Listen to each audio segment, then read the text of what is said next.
स्वागत है आपका क्रिक टाइम पर। मैं सौरभ और मेरे साथ मौजूद है प्रथम। आज हम बात करने वाले हैं जो आईसीसी का नया नवेला टूर्नामेंट है, टेस्ट चैंपियनशिप के बारे में। और जो टीम पिछले 5 साल से फर्स्ट आ रही है टेस्ट रैंकिंग में, वो कैसे पहुंची पहली बार टेस्ट चैंपियनशिप के फाइनल में। और हम बात करने वाले हैं इंडिया के जर्नी के बारे में।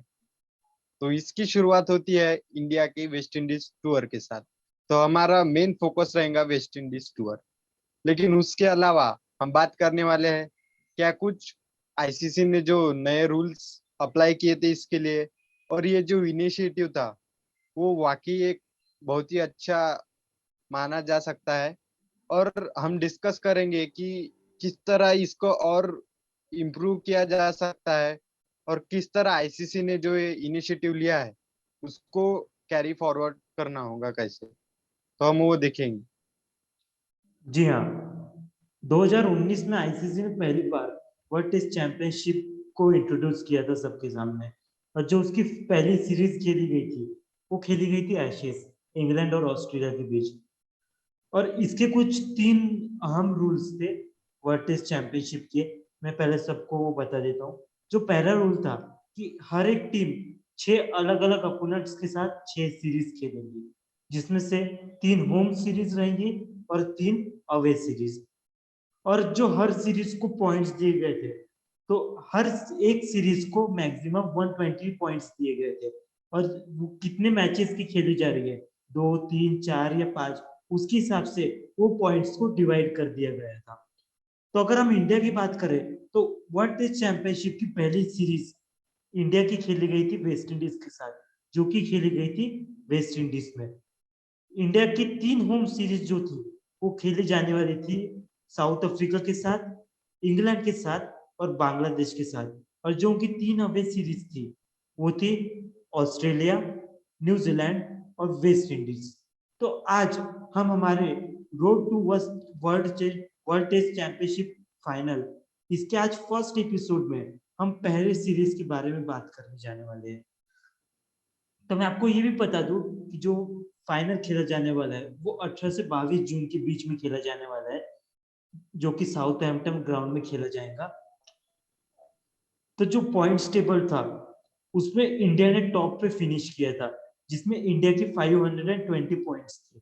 और क्योंकि पैंडेमिक की वजह से जो पहले रूल था कि 6-6 सीरीज हर एक टीम खेलेंगी, क्योंकि पैंडेमिक आ गया था उसकी वजह से जो कुछ सीरीज थी वो हो नहीं पाई थी। तो ये जो पूरा पॉइंट सिस्टम है उसको परसेंटेज में कन्वर्ट कर दिया गया था। मतलब पहले जो पॉइंट्स के हिसाब से हम रैंकिंग करने वाले थे उसको अब परसेंटेज में कर दिया गया था। तो इंडिया के 72.2 परसेंटेज थे, जिसके साथ उन्होंने फर्स्ट पोजीशन पे फिनिश किया था। और न्यूजीलैंड के 70% थे, जिसके साथ उन्होंने सेकंड पोजीशन पे फिनिश किया। तो आज हम जो पूरा तवज्जो है वो वेस्ट इंडीज सीरीज को देने वाले हैं। और अगर हम बात करें कि वेस्ट इंडीज के साथ जो हमारी पहली मैच थी वो खेली खेली गई थी नॉर्थ साउथ ग्राउंड पे, जो कि 22 अगस्त से 25 अगस्त के बीच में खेला गया था, जिसमें वेस्ट इंडीज ने टॉस जीत के फील्डिंग का फैसला किया। और जब इंडिया पहले बैटिंग करने आई तो उसमें जो इंडिया का जो टॉप ऑर्डर था वो पूरी तरीके से परास्त हो गया। हालांकि केएल राहुल ने एक अच्छी इनिंग खेली 44 रन की, पर शायद वो थोड़ी काफी नहीं रही। बाद में अजिंक्य रहाणे आए, जिन्होंने इनिंग्स को स्टेबल किया। उन्होंने 81 रन बनाए और नीचे रविंद्र जडेजा ने आके 58 रन की पारी खेलकर अजिंक्य रहाणे का साथ दिया, जिसके साथ इंडिया 297 के एक सम्मानजनक स्कोर तक पहुंच गई। बाद में जब वेस्ट इंडीज खेलने आई तो फिर इंडिया का जो पेस अटैक था, जिसमें ईशांत शर्मा, जसप्रीत बुमराह, मोहम्मद शमी थे, तो इसमें ईशांत शर्मा ने बहुत अच्छी बॉलिंग के साथ 5 विकेट झटके। और वहीं पे उनका साथ दिया मोहम्मद शमी में, जिसकी वजह से जो वेस्ट इंडीज थी वो 222 पे ऑल आउट हो गई। बाद में फिर इंडिया फिर से आई और उन्होंने 343 रन बनाए और 7 विकेट्स के नुकसान पे उन्होंने डिक्लेयर कर दिया, जिसमें अजिंक्य रहाणे ने 102 रन की पारी खेली थी और हनुमा विहारी ने नीचे आके 93 रन बनाए। हालांकि जो हनुमा विहारी थे उनका मेडन सेंचुरी वो नहीं बना पाए, पर उन्होंने बहुत अच्छी पारी खेली। और जब वेस्ट इंडीज दूसरी पारी खेलने आया तो फिर वो 100 रन पे ऑल आउट हो गया। जिसमें जसप्रीत बुमराह ने 5 विकेट लिए थे और ईशांत शर्मा ने 3। और ये जैसा कि आपने बात किया विनिंग ये फर्स्ट टेस्ट मैच के बारे में, तो जैसे ये 2 साल का टूर्नामेंट था, तो उसमें किसी एक या दो की वजह से हम फाइनल में नहीं पहुंचे। यहाँ पे अलग अलग प्लेयर्स ने यहाँ पे कशमकश की है। जो वेस्ट इंडीज टूर पे थे वो बाद में टूर पे नहीं भी थे, तो जो नए प्लेयर आए हो उन्होंने बहुत ही अच्छा खेल दिखाया और इंडिया को फाइनल तक पहुंचाया। तो everyone deserve to be in playing 11, but नहीं हो सकता है, मतलब जो जिसने जिसने अच्छा खेला है। तो अब जो होगा वो तो फाइनल में ही पता चलेगा किसको मौका मिलता है। लेकिन यहाँ पर हमने देखा कि हनुमा विहारी, जो अभी रेस से थोड़े बाहर लग रहे हैं प्लेइंग 11 में ना होने के, वो वहाँ के हीरो थे वेस्ट इंडीज में।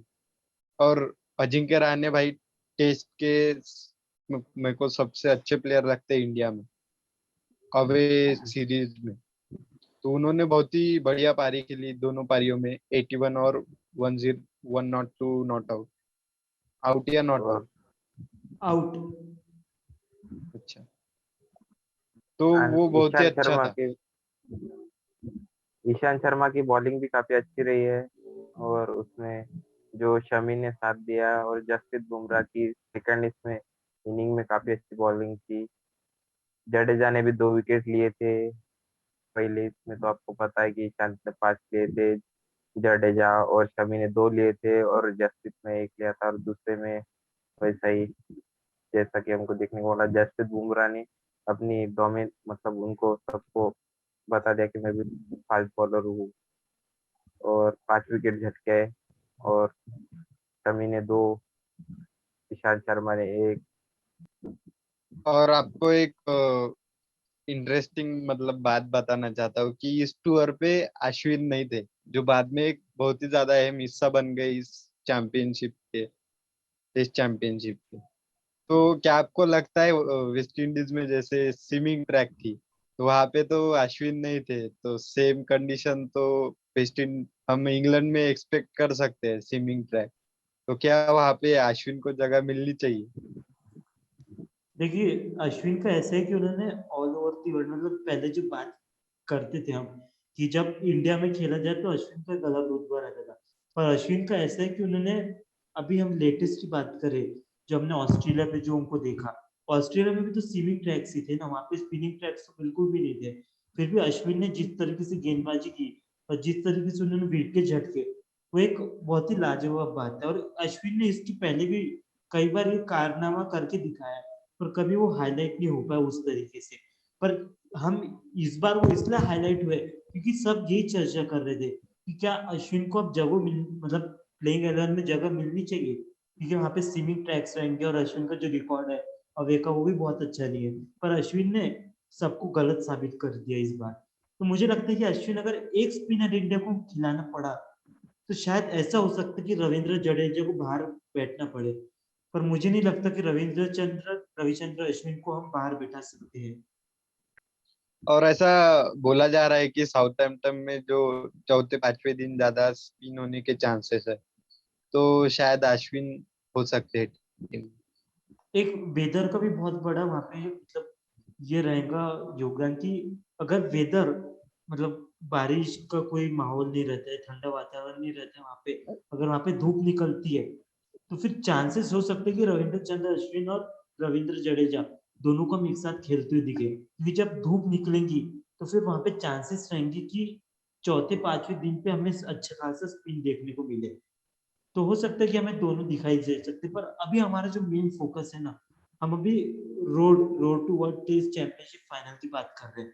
तो यहाँ पे मुझे लगता है कि हमने ज्यादा फोकस वेस्ट इंडीज टूर पे क्या क्या चीजें हुई थी उस पर करना चाहिए। और मैं आपको ये बता दूं कि जो फर्स्ट टेस्ट मैच था उसकी जो मैन ऑफ द मैच थे, हालांकि ईशांत शर्मा ने पहली इनिंग में 5 विकेट लिए, जसप्रीत बुमराह ने दूसरी इनिंग में 5 विकेट लिए, पर वहां के जो मैन ऑफ द मैच थे वो थे अजिंक्य रहाणे, जिन्होंने पहली इनिंग में इंडिया को स्टेबिलिटी दी और दूसरी इनिंग में हनुमा विहारी के साथ उन्होंने लाजवाब शतक मारा।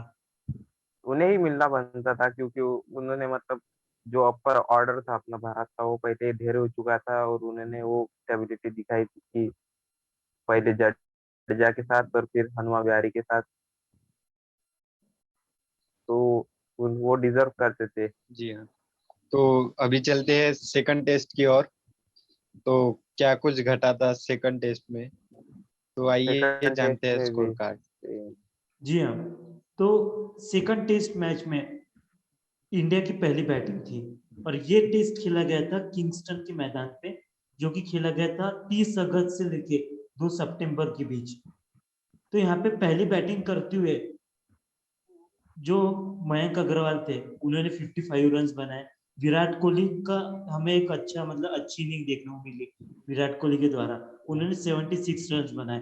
फिर हनुमा विहारी है, उन्होंने 111 रन की पारी खेली। फिर नीचे आके ईशांत शर्मा, जो कि ईशांत एक शर्मा। हमें बहुत एक इंटरेस्टिंग बात थी कि ईशांत शर्मा ने अपनी 50 मारी थी वो मैच में। और देखिए हमें पहले टेस्ट मैच में ये देखने को मिला कि वेस्ट इंडीज ने एक अच्छी फाइट दी थी इंडिया को, पर दूसरे टेस्ट मैच में वेस्ट इंडीज की जो मतलब पहले टेस्ट मैच में भी वेस्ट इंडीज की बॉलिंग बहुत बढ़िया थी, हालांकि उनको उनकी बैटिंग ने लेट डाउन किया, या हम ये कह सकते हैं कि इंडिया के फास्ट बॉलर्स ने उनको बहुत ज्यादा डोमिनेट किया।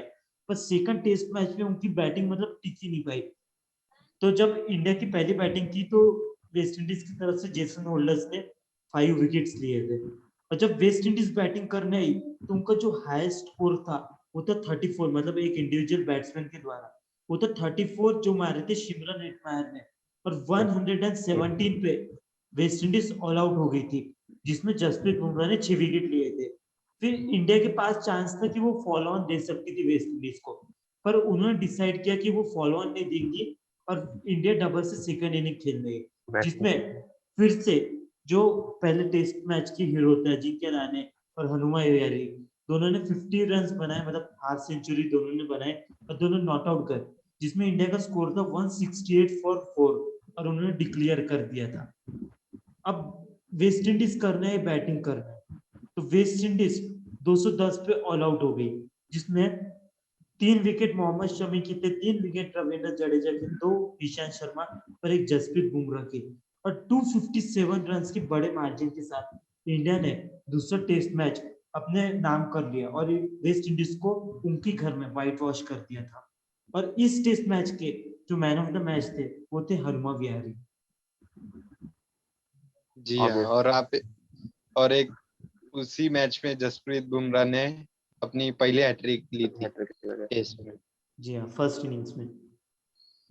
फर्स्ट इनिंग्स में उन्होंने हैट्रिक ली थी जो बॉलिंग था, और इसमें हमारा डोमिनेंस बहुत ज्यादा थी, मतलब देखा बॉलिंग के साथ तो थी ही, पहले भी इसमें थी, लेकिन सेकंड इनिंग में जो हनुमा विहारी, मयंक अग्रवाल, विराट कोहली और जो ईशांत शर्मा ने भी जो शो किया है कि बैटिंग जो उन्होंने इन्होंने 50 मारी और यहाँ पे हनुमा विहारी ने 111 रन जड़े थे, तो ये काफी फायदेमंद रही है। और पहले इसमें हमें काफी मतलब 416 रन मतलब काफी ज्यादा हो जाते हैं, काफी ज्यादा रन बना दिए थे वेस्ट इंडीज के सामने। और उसी के बाद जसप्रीत बुमराह की खतरनाक बॉलिंग और हैट्रिक उनकी, तो जी उनके तो हाँ। लगने ही थे, मतलब ये मैच में चांस ही नहीं था वेस्ट इंडीज का कुछ। जी, पहले टेस्ट मैच में तो हमने देखा था कि वेस्ट इंडीज ने एक फाइट दी थी अपने बॉलिंग अटैक के साथ, हालांकि दूसरे टेस्ट मैच में भी उन्होंने इतनी बेकार बॉलिंग नहीं की, पर वो हमारे फास्ट बॉलर्स थे उन्होंने वेस्ट इंडीज को डोमिनेट किया था। और ये पहली मतलब हम पहली बार एक झलक देखने को मिली थी इंडियन बॉलिंग लाइनअप की, कि जहाँ पे हमने देखने को मिला कि इंडिया के पास एक बहुत ही ज्यादा तगड़ा बॉलिंग अटैक है, जो कि कहीं भी विश्व में किसी भी बैटिंग लाइनअप को एक डोमिनेट वहां पे जाके एक डोमिनेटिंग परफॉर्मेंस दे सकता है। जी हाँ, और हम यही एक्सपेक्टेशन रखते हैं कि ये हमारी बॉलिंग हमें जिता दे डब्ल्यूटीसी का फाइनल। और इसी के साथ हम इस शो को करते हैं समाप्त। और बता दीजिए आपको ये कैसा लगा, और इसके एपिसोड आने वाले हैं ऑस्ट्रेलिया टूर तक, तो जी हाँ। जुड़े रहिए हमारे। जी हाँ, इसके बाद जो इंडिया ने दो दो सीरीज खेली थी वो होम ग्राउंड्स पे खेली थी, वो थी एक साउथ अफ्रीका और दूसरी थी बांग्लादेश के खिलाफ। तो आज के शो में हमने बात की कि किस तरीके से जो हमारी पहली सीरीज थी वेस्ट इंडीज के खिलाफ वर्ल्ड टेस्ट चैंपियनशिप में, उसमें क्या क्या अहम चीजें थी और कौन कौन से ऐसे प्लेयर थे जिन्होंने हमारी फाइनल के लिए नींव रखी थी। तो अगले एपिसोड में हम बात करेंगे कि साउथ अफ्रीका टूर किस तरीके से हमारा गया था, जो कि हमारे होम ग्राउंड्स पे खेला गया था। तो आज के लिए इतना ही। अगर आपको हमारा शो पसंद आया हो तो इस शो को लाइक करें और हमारे चैनल को सब्सक्राइब करें, ताकि हम इस तरह के शो जब भी आपके लिए लाए तो सबसे पहले वो आप तक पहुंच सके। तो आज के लिए इतना ही मेरे तरफ से, और सौरभ और लोकेश की तरफ से भी आप सभी को धन्यवाद।